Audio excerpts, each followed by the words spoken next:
Welcome to NewtoMedia, where we connect you to the best service professionals and help you learn about great experiences all over the world.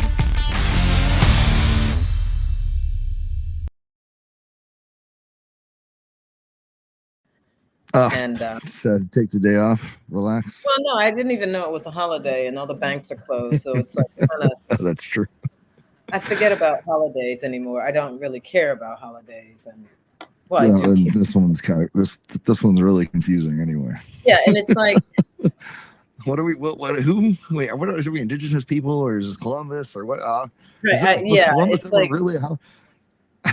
It's sort of like when they took away Pluto as a planet. I just don't know anymore. When they took Pluto away from me as a planet, I was like, that's it. I stopped believing in this stuff. That was my planet. You can't just take my planet. You taught me about it my whole life. Right. I think everybody's on Saturn in this town. It's so crazy.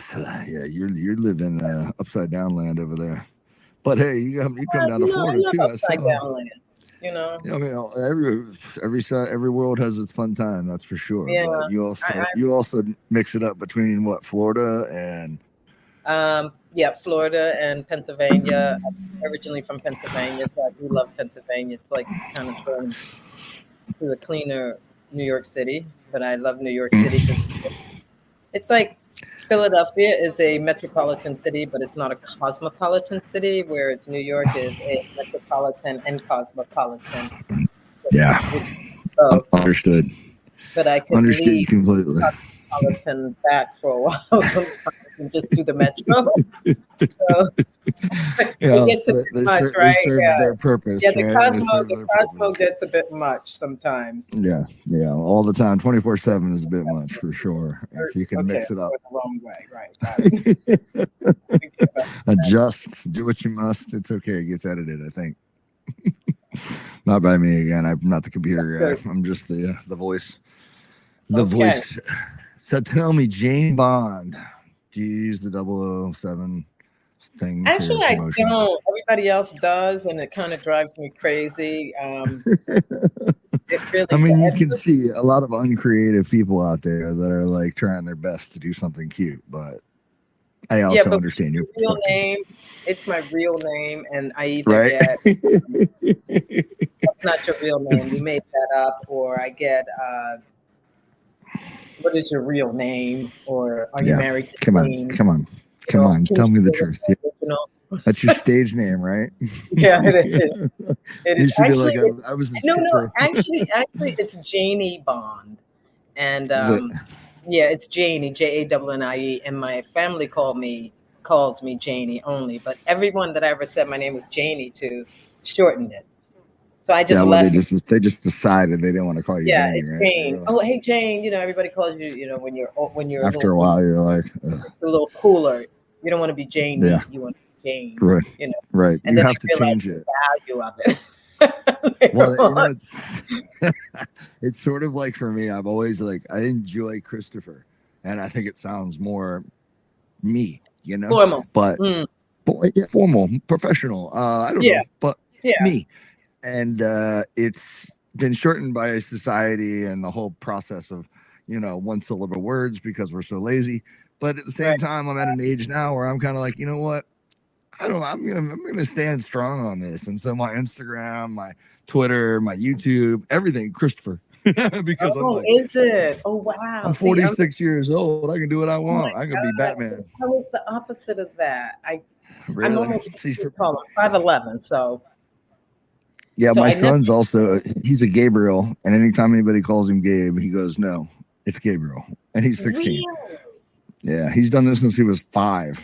I was like, it depends on your, conviction behind it, but I'm 5'11". Janie, as I got older, I didn't play basketball. No, I played volleyball.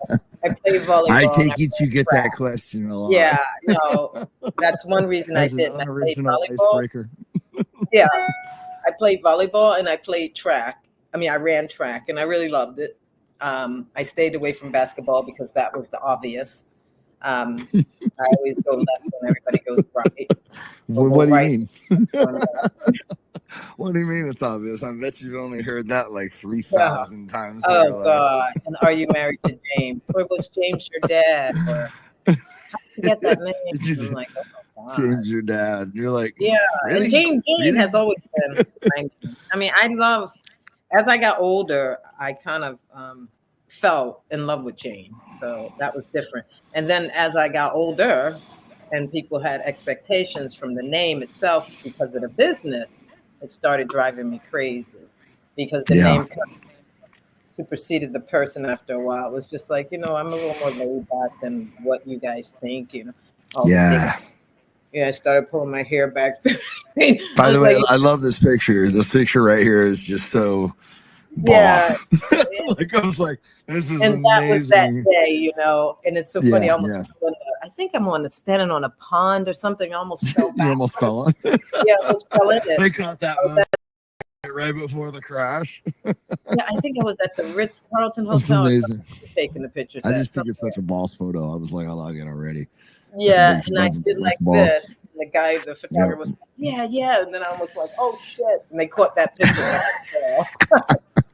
So it's kind of cool. Isn't that kind of how real life goes? Like, we do these spectacular things and it's right before something catastrophic happens, out of the blue. But people don't ever see that part. They don't see us deal with the rest of the things, And I was talking to an agent earlier today, and she was saying how, people look at us in the way. And the one thing I like about this podcast is that I get to introduce agents to people, so people can come and meet the agents. Because really, there's not a lot of avenues to learn about your agents. I mean, online, there isn't anywhere. There's a lot of people promoting homes, but most agents hide their face behind anything they can. So to me, it's like, but it's so important that you like your agent, trust your agent, know your agent before you ever work with them. 20 years of real estate, my most success.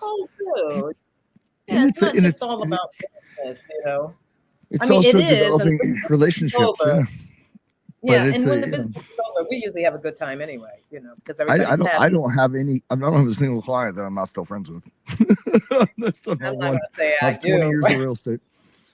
You do, but it wasn't because of you. Yeah, I mean, it happens because not everything goes the way it's supposed to. I do have a couple of deals I look back on and I go, I wish things would have went a little bit differently, not only for myself, but for the client. And not that it had everything to do with us, getting the transaction over the net. It was everything in between, the mush. But do you feel like you did everything you could? Always 150%. That's how I gauge mine. That's how I gauge mine. Yeah. Like, did I give it all I got? If it falls through, it falls through. But I'm trying to just think real quick, play the records back over my 16 years. I know there's something that I felt really bad about. I can't. Somewhere, somehow, I dropped the ball on something, and it was early in my career, and I realized, wow, that's not how that was supposed to go down, Jane. You need to fix that it never happens again. I can't remember what, but it was something that was critical in my career one time, and I just can't remember. Sure, it was something. So that's what I'm saying. But regardless of what the widget was, it was that instrumental in changing who you were. Like, it affected you much, which is cool because it shows your character that you had I take every day for me, one day at a time. I'm 100% disabled vet due to a traumatic brain injury, so I can't really remember much. But so what I do is each morning I wake up and spend an hour meditating, and I meditate on all the things I did the day before. Now, I can't remember anything prior than that, but I can look back and go, okay, in every situation that I had, did I give them the best of me I could possibly give them? Did you remember it all? I can do one day at a time, time. And then if I go, okay, I run through this situation, I go, nope, there's nothing I could have done differently.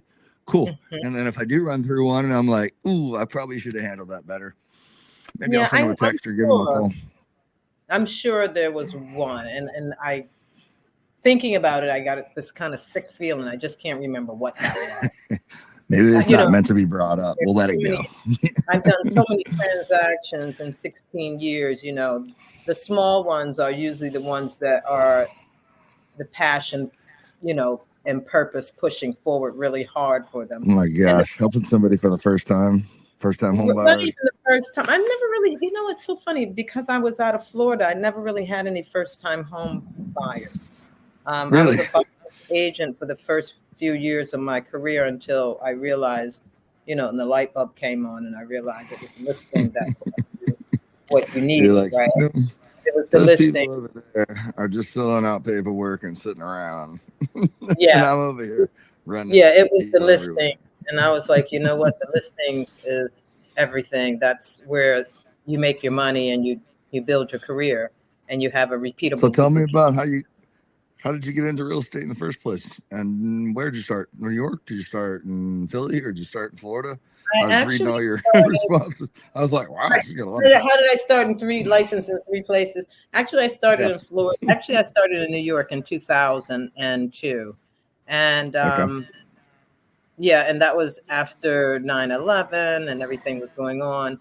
And quickly I pivoted into entertainment management because I wasn't, it's not a long story, but a very short story. Let me give you a quick clip of my life. Notes. I like Jane. You're my favorite. My first, Jane or Janie. Yeah, my first job as an adult was a flight attendant. I graduated from school and went on an interview with my girlfriend and became a flight attendant. 4 years Were of my they called stewardesses then? No, we were called flight attendants. We're still a little bit younger. Go back another decade. And I did that 4 years of my life and realized that I really wanted to do something different. And that's not what I wanted to do in life, even though it was a great job, a great career. And it taught me service and patience. It taught me service and it taught me it taught me how to have how you did that one. Yeah, I had a ball. Let me tell you, I went, well, then you might have felt bad for them. You might feel bad for them now. But then back then it was different. It was different. We well-respected job, traveled all over the world. We didn't stay for 8 hours and then get back on a plane. We stayed overnight a couple days. I mean, my job at the time when I started was just like the commercial, wake up in New York, have breakfast in LA, be in London, be in New York. That was my job. And I threw it out there for everybody to know. And I wasn't really supposed to get the job. I went with my girlfriend to be a support person for her, hopefully she would get it, and she didn't get it and I got it, which was really interesting. Man, you took her spot, Jane. Janie, you took her spot. No, she spot. You would think so, right? I probably did and didn't realize. There were only 2 spots left, Janie. There were only 2, and she got it. It was back in the day, Chris, when they had the all call, and it was like 2,000 people there, and I was there just as a support system for her. And here it is, they called me, and when they didn't on accident, she's at the bathroom. You took the spot. She comes back. What happened? You're like, nothing. They just told me to sit back down. They just told me to stay here. Next thing you know, you got the job. Tip your hat on the way out the door. Oh God. That was the end of that friendship. That was true. Yeah, I was going to say that didn't work out well, I bet. No. But you got the job. And if she's watching this podcast, please know that we love you. And whoever it is, please know we love you. We're sorry you didn't get it. And that was a long time ago. Don't stab Janie. Yeah, I mean. Disclaimer. The So, okay. the funny thing, that friendship lasted probably 6 months after. And when I came home, she cursed me out and told me what she thought about me, and that was it. Because that's how long it took her to plot your kill. She was just couldn't do it. She couldn't do it, so she came to you and went bang and gave you everything. But that was the start of really understanding. Let me digress. You have me laughing all night. Hey, you said you were in the business of talent management. Am I not talent? Yeah, you definitely are. Definitely. Who can't sell this? Who can't? I can't stop laughing That was the start of my career, with really understanding service and people from all walks of life, and understanding that, you know, people were different everywhere, and just understanding the rules of engagement with, you know, Chinese, Indians, different cultures, French, different cultures, 100%. English. And you know, to be honest with you, I was fortunate enough to go to college, you know, from my family. My parents who were entrepreneurs. My mom was a nurse. My dad was an entrepreneur. And then my mom became an entrepreneur. And what's the alumni? Sorry? You got to give a shout out to your alumni. Yeah, my who'd you graduate from? Oh, Pace University. Yay! Yeah, look at that. Look at that. That was a little promo for me right there. I knew that. And I'm not even. That's my school. That's my school. And say it out loud. And I'm here. You know, it's funny. It's full circle, 360. And I walk by my dorm and I look up, you know, and I go, wow, 360. I'm right here. I mean, I'm right back. Are you in Soho? No, I'm in the Lower East Side. Lower East Side. You got a good view. You got a nice, pretty view. I only been to the city to teach yoga and to do a bunch of random weird stuff. And then I went for Christmas last year just to do the whole Home Alone thing. My friend wanted to relive the Home Alone, you know, stay at the plaza, eat all the candy, you know, the whole. So we did that. He chartered a jet. Awesome. We flew up. It was amazing. And we got to do it with him, which was fun, you know. So that's awesome. I know where certain things are on Manhattan Island, but not everything. So but we do have a view of the new Trade Center where I used to live. I lived at 26 in Lexington for quite some time, and I lived at 38 Downing Street in the West Village. You know, when you move to New York for the first time, even as a college girl, you live here. You have 5 different addresses because you're constantly. I know where Tribeca is. I know where the park is. I know East where Side. I lived on the West Side. I lived in the West Village. Now I'm on the Lower East Side. In Harlem. I mean, my sister, she had to go up to Harlem too. Had to leave the island? You left the island? No, the island is there. Harlem is just an extension of it. Oh, it's still on the island? I didn't know that. Oh, yeah, I walk. Educate a man. You walk. I'm basically I'm Florida man. But you know, the thing about here is you walk everywhere. That is what I love about. After dinner, you go to walk. Yeah, it is nice. Go out and walk. And it's so funny because my mom and them, they always say, "Are you safe? What's going on up there?" I'm like, it's like a parade. People walking around. It's so many people here. Don't watch the news. Don't watch the news. You know, don't watch the news anywhere. Stay off CNN. Anywhere. Get on it. No, you know, because I'm in Center City in Philadelphia, and people always say to me, "I can't believe you're walking around town. I can't believe, you know, you're." And I make at night. I go and I make a trip to walk every night, like from 7:30 to 9. And I go sit in the park in Rittenhouse. And I can't believe how many people ask me all the time, do you actually go and sit in the park? I'm like, what's wrong with you guys? I live here too, don't you? Where are you? Of course I do. Why wouldn't I sit in the park? And there's so many people in the park and so many people walking around. And not only that, I walk because I look at real estate. I'm always looking at the architecture. I'm looking at what people do for curb appeal. I'm looking at little homes that I have never seen before. I mean, all the new buildings that they have in Rittenhouse and Southwest and oh my God. What's the price tag to get in up there? I would say about a $500,000 to about $8 million to $8. How is that by like 500 square feet? Where are we talking? I'm talking Pennsylvania now. In New York, we're looking Pennsylvania. We're looking at 1.7 on up. 1.7. Yeah, definitely. It's gone up quite a bit recently, right? Years ago, when I came here, I could have bought a 1-bedroom, 1-bathroom, really cute place for $389,000. Get out of here. That was years ago. It was like 97. And I was that when you transitioned from flight attendant? Tag was something then for me. I was like dumbfounded because I owned a house in Philadelphia. Yeah. So that was like culture price shock. You were like, what? Florida was No way. shock. Price shock was New York. So. Yeah, Florida's culture shock. Florida is a whole other world. I think. Yeah, Florida was. I think Florida was different. I have to say, Naples was very good to me, though. I did really, really well there. Tell us how you transitioned from flight attendant to real estate. And well, I went. You said Florida. You started. Yeah. Well, flight attendant was very, very young. That was right out of college. And then after I left from being a flight attendant, I transitioned into interior design because I wanted something more in my life. And, you know, I had just graduated from college and I didn't think my parents were very happy with me just serving people up in the sky, which in retrospect, it wasn't. I mean, it was a great job.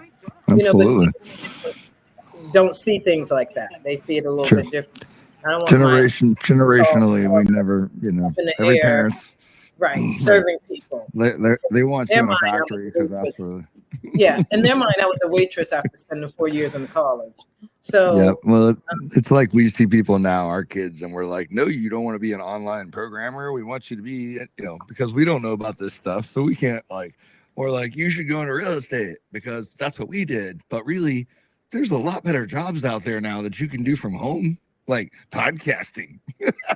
Who knew this was an actual paying gig? Okay, and I did this 4 years ago. I started my. See what I mean? And now it's like, and if you keep them rolling, just like any other business, it'll work itself into a financial, steady income. But it's just, you got to set that system, I did it 4 years ago, and my first podcast was called From Execution to Excellence, which I absolutely love.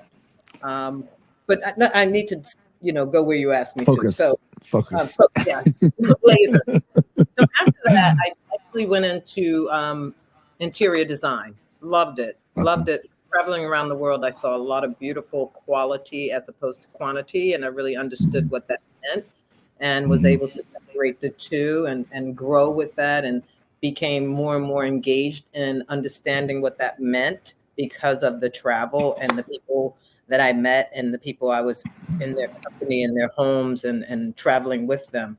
I just really grasped all of it and decided to become an interior designer, and I left flying and I became an interior designer. But before I left flying, I chartered a flight with football players because we were able to, and those became my clients because they had disposable income.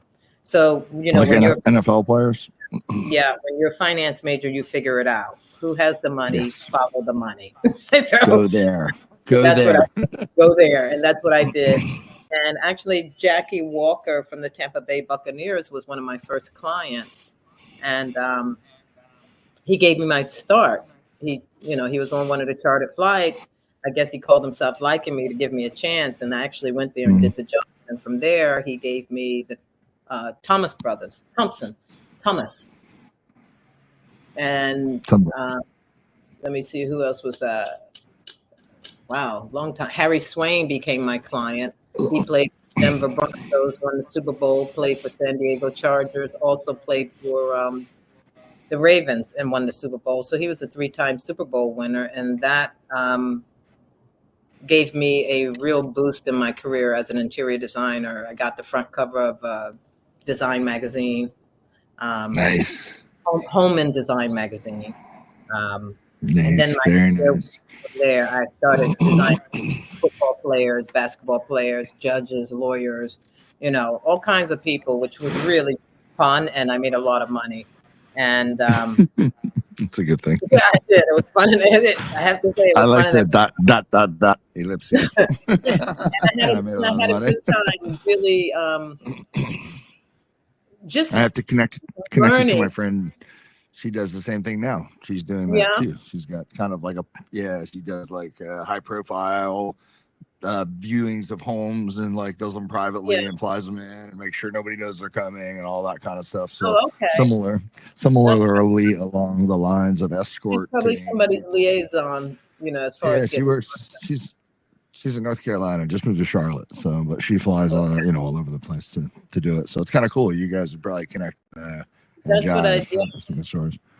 So I did That's that cool. for quite some time, got some accolades, went back to school. I went to Parsons, got my interior design license because I always felt like I needed a stamp of approval from my peers. Yeah, that was a thing with me because it happened the way it happened. I'm noticing a trend here, Jane. I'm noticing a trend. The way it happened, I felt like I didn't have credentials. So that was interesting. So fast forward, I moved to New York. I get to New York and run into a friend of mine, an old friend of mine, and get married. And, wow. And then at that point we moved to Florida. I moved to Florida, and I didn't know what to do James? in Florida. No, that's another one. It's not. I had to do it. So I moved to Florida. Never in my wildest dreams did I think I would ever, ever, ever move to Florida. Not only Florida, Naples. I knew nothing about Naples. I know. I'm sorry. You were in the deep South. No, I'm a Florida boy, so I know how it is here, and I understand why people say. Believe me, I believe the United States would cut Florida off, and they'd be like, "We do not want that state. Y'all keep it." It's like a foot. It's like the foot. It shouldn't be there. We are definitely our own country, and there are certainly some things happening around here that should not be happening. Okay, I'm entertained by things like Florida Man. Okay. It's absolutely to die for, ludicrous funny that we have wakeboarding in the streets after a hurricane and gators inside. I mean, it's that you couldn't make, if it was a TV show, you couldn't make this up. You know what I mean? Like these kind of stories are just so real. I've seen them walk across my garden. Have you Googled Florida Man? Have you ever seen the go on Google and type in your year of birth and then type Florida Man next to it and read the headlines? It's going to be the most absolute. Mine was like, man gets arrested for running over ducklings in a puddle in Florida. And I was like, what? Who would do something? Interesting city. Well, I lived in Naples. Naples is very interesting. It's the Beverly Hills of the East Coast. It's bougie. Yeah, more than bougie. It's it's the wealthiest. The wealthiest county per capita in this country. That's something to be said about that. And not a lot of people know about Naples. You'd be surprised who doesn't. Like, where? What? I was one of them. It might not be there anymore, just to let you know. I called the check. Sort of hit pretty hard. So Ian hit us really hard. The unique thing about Naples is people come there and they reinvent themselves after 60. And I think that's a good way to look at it. I think that's pretty. They buy the cars they want, the homes they want, they wear their jewelry. It's like the villages. Yeah, it's like, you know what? I worked all my life. I raised my kids. Live it up. And now I'm going to live it up. I'm going to wear the jewelry. I'm going to do what I want to do. And I'm going to buy that big house. And I don't want the kids here. I'm going to drink the margaritas and drink the more margaritas and drink the more margaritas. And then I'm going to have another margarita. Unapologetically, I'm going to walk around with a margarita. Them. They come and relive their young lives. And you spend 50 years to live 10, right? 20, whatever it is. I mean, the interesting part about being a real estate agent in Florida was in Naples anyway. I remember the first time I took some buyers out and they told me, we don't want to live anywhere there's kids. And I was like, oh, okay. You're like, did you steal Christmas? Wow, this is interesting. You're the Grinch, huh? And I quickly understood that they wanted to relive their lives. The grandkids come. And then we had the people who wanted to build a big home for the kids that will come, who never came. Right. Because once you got into, I started out selling $90,000 properties in Naples. You sell a lot of properties. And you got to sell a lot of properties to live in the East Village. Yeah. Well, 90,000. Yeah. Well, the market had crashed in 2010. There was nothing. And I was begging tons of half-finished houses, right? But you know what? I was begging young people to buy the houses that people had lost, and they wouldn't. They thought I was trying to really I guess they thought I was an agent that was desperate and really was trying. I was trying to educate them at the same time. You got to buy this house. You don't understand what's going to happen in 5 years. What goes down, got to go up. Got to come back up. The rules of duality, man. And that's what happened, you know. And for the first 4 years, I chased my tail. I really didn't understand the business. And then in my fourth, fifth year, the light bulb went on. I got a coach. I started doing prospecting, and it was amazing. And my business just shot to the moon. And I did really, really well. I was really happy. I went from 90,000s to, $10 million properties, $8 million properties, 15 million, 25 million, and it kept going. And I was like, wow, okay, I can really do this. I'm one of those agents. I understand. Yeah, but you gained a lot of confidence at that point. Yeah, I do live a life of servitude. I understand servicing the person that's spending $300,000, because the median price point at that point was like $390 something or $380. So I understood both realms, and I treated them exactly the same. And that's how I got my reputation in Naples. And I always lived by that. I love mentoring agents, young agents, because I see them and hear them making the mistakes. And you got to live some before you can service people that are, turning over $10 million properties. Trust me, I wouldn't turn my $10 million property over to a young person that haven't even lived yet. That's a very wise statement, Jane. That's a really wise statement, because you haven't lived. There's not enough education in the world to get me to hand you $10 million.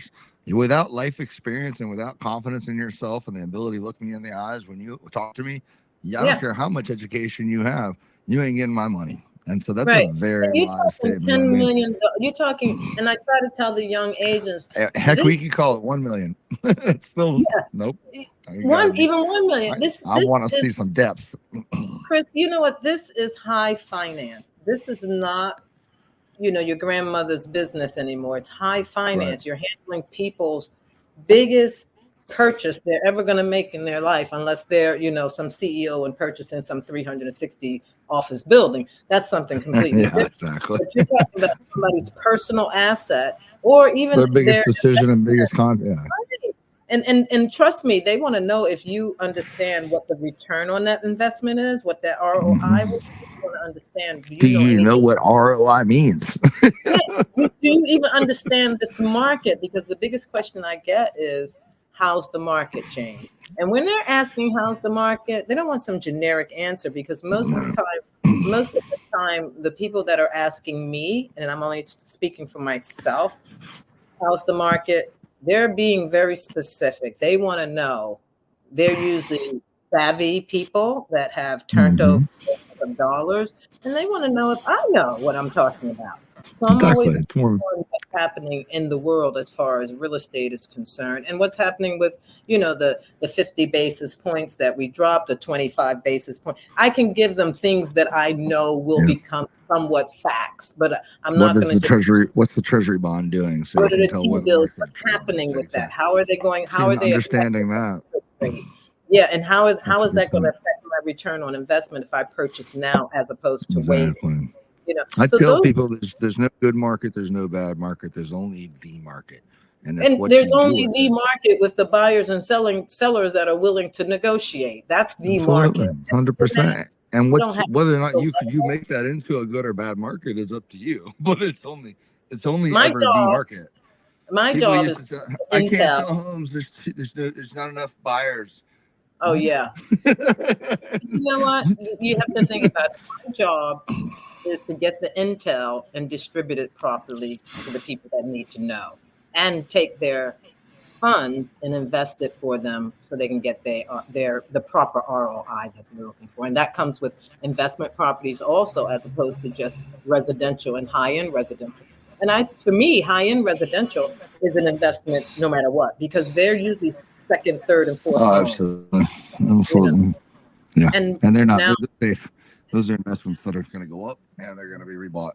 100%. And whenever we have a market like this, the people with the money are the ones that trade properties all day long. This is easy for them. They move their money around. it makes sense. Shuffle. You're not worried about the interest rate. Nope. They're not financing. Most of them know all the loopholes too, so they understand how to use the house to their benefit.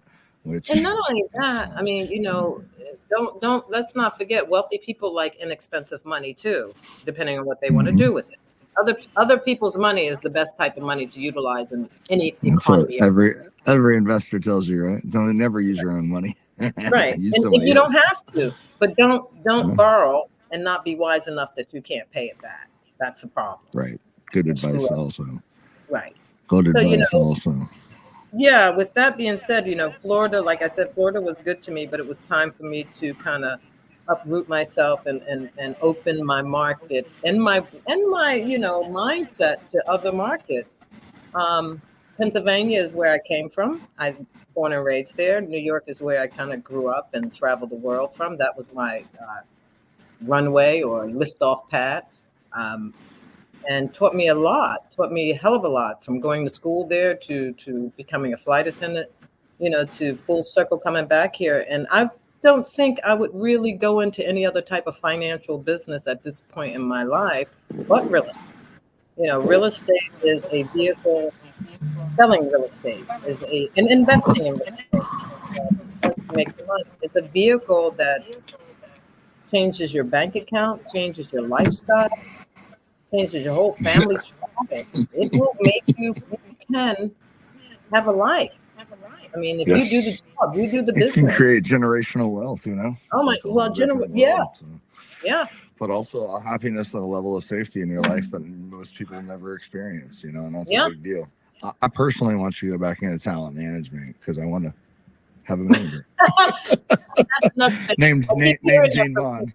Jane, are you thinking about going? Because my company was called In Bond Management, and it meant we were all in a bond together, and it was really cool. And I loved it. I did really, really well here in New York City. New York taught me how to work, taught me how to stay focused, hustle hard, grind.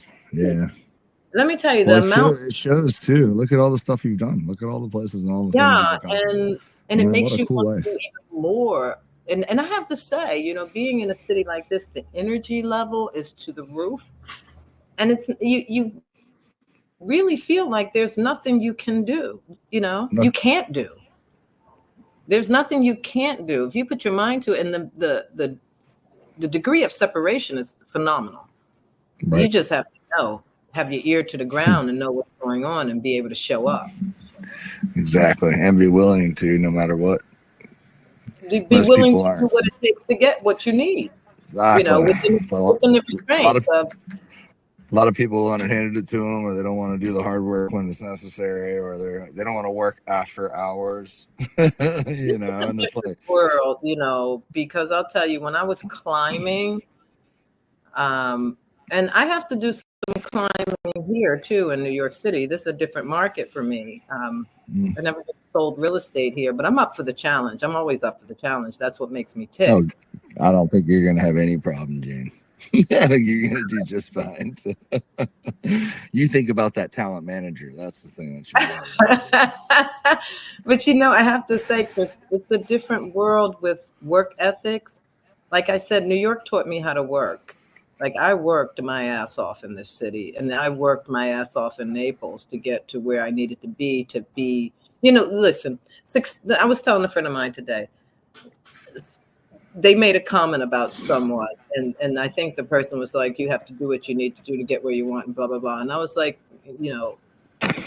they said the person that made the comment, they were like, well, I wanted to be successful. And I said, well, listen, you have to think about this. Success looks different to every single person. 100%. Success could be. You can't define success for everybody. Success could be you, getting this dog that you wanted, and that dog made you so happy. That is the success of your life today. Success is not always about money. It's about triumph. No. As a matter of fact, it has nothing to do with money for me. Yeah, it's about endeavors. It's about the quality of person I can be, the amount of people I can help, how Absolutely. I live my life. Because I've never seen a tombstone. I've never read a tombstone in my life that said, I accumulated money. Yeah, it's not about it. And it's like, what would you write on? What do you want people to put on your headstone? It's like, here lies someone who helped people, cared about people, and was a genuine good person. That's what I wanted to say. Good people. Not was a CEO, had $1 million. What? Nobody cares. You know what I mean? Like, right. I mean, that's where it's my success. They have different problems. And it's not like they don't have problems. They just have different problems. Oh, yeah. I mean, problems come no matter what. It's just irrelevant. Exactly. Just depends on how big, how small. Yeah. So, and the bigger you are, the bigger the problems. I think life is just like a little bit different these days. It's really interesting with the people, the young people, especially in my industry. This industry is still very difficult to break into. It takes time, it takes energy. Yeah, it takes know-how. It takes and it takes, ingenuity. You have to be ready for it. With your interior decorating background, that's got to be a huge selling feature for people. I know I would want to hire a professional someone who knows what they're doing, how to stage a home and how to make it look right. Yeah, that's powerful. The way that comes into play for me is being able to look at a property, with clean eyes when I walk in. Yeah. I don't care what clutter. Yeah, I can put everything in perspective. Like I can stand there and totally design the house out, move furniture around. My mind just works like that. All of a sudden, I'm moving. It just works. Yeah. Can't even help it, right? Yeah, I can't help it. And the staging part came later. I just realized we don't always have to redesign or, buy new furniture. I could use, usually if I go in a place, I could stage the place with what they have and ask them for a small budget of a couple grand to make things pop if they have what I need. Simple stuff. Most people are close. They just need a little bit of rearranging and a little bit of just making the beds properly, making the pillows look good. Lighting is huge. Real easy. I remember I had a beach condo, and I went in it and I called the guy and I said, so what are you thinking about spending as a budget for me to market your property? And he was like, what if I give you about 10 grand? You think you'd be able to do it with 10 grand? Small condo, real cute. I said, 10 grand. Okay. I said, yes. So I was basically thinking about 3 grand. You want to give me 5 grand? And I could do this easy. Right. And he said, need 10. I was like, and with 3 grand, I can make this place get camera ready. Boom. Yeah. I did it. And I did it like in 48 hours. See, but also the statement you made by saying you don't need all 10 grand instead of taking it and spending it was a huge statement. You know what I mean? That shows your character. That right there is beyond hard to find, so kudos to you for living that good, always doing the right thing attitude, because that always pays off. All the successful people I know are the type of people that do the right thing no matter what, and that's an important feature. You can't. To me, that's magic. I can do that all day long. Like I'll go into somebody's property and I'll say, why don't you let me rearrange this for you? I'll take care of it for you free, and then the next time around, you just refer me to something, Right. The staging, because it's staging and restaging. I love that. Design is something completely different, but I've staged high-end luxury short-term rentals for people in less than 30 days. Well, clearly, Jane and we can talk a lot. So I have got another podcast in about 4 minutes. And so I hate to cut us off because I'm going to blast. All right. We're going to have to do a part 2 and set this thing up. I'd like to invite you on my podcast. You can. Absolutely. Yeah, because we can go into a little, go into life a little bit deeper. It's not really about real estate. It's called Unpack Your Life. Perfect. I like unpacking my life for people. Yeah, it just shares with people how did you go through unpacking your life to get to where you want. I've got a really interesting story too. So check me out on it. Go check me out on Instagram and what's your handle, Kris? It's Christopher. Spelled with a K. Straighten her right on out. I told this doll in the beginning that it was Christopher. Christopher. Okay, Christopher Pace. Last name Pace. And you sure did. You straightened me out right early, and here I was right there. You already forgot. Wait, I already forgot. Totally. You left me on the hang right there. I was like, come on, Janie. I got you. You got me back. Okay. Christopher, where are we, Christopher? Pace? Pace. No. Yep. That's me. That's not where you true. went to school. Wait a minute. This is a brother. That's not true. Did you spell it right? K-R. Did you do K-R? K-R-I, yes. O-P-H-E-R, Pace. You got two Christopher Paces here. What am I looking for in yours? I have a blue check mark. That can't be you. Wait a minute. Holy shit. Is it me? I look like your brother. I am, brother. I was raised that way. I'm tanner than most of my brother's friends. I am so nuts. Like, that can't be look, you. dark Italian skin with black ink. That's me. I got 500K followers or something. Is that right? Edit that. A lot? Edit that out. Clip. No, that's funny. Funny as hell. I was like, wait a minute. Check it out. You'll see all kinds of cool stuff on there, but I think it'll be a fun interview. Followed you. We'll have a good time. I just followed you. Perfect. So yeah, I'm gonna invite you. Did you send me a message? I'll invite you on my podcast. I'll send you a link, and you can go. Put the schedule that you want. It's Wednesday, Thursday, 10 a.m. But I'll work with you on your schedule. Perfect. I'll have you back. All right. Thanks for having me. Sounds amazing. I look forward to it. Thank you, Jane. I really enjoyed it. Follow me. I'm Jane Bond ____. Oh, I'll send them your way.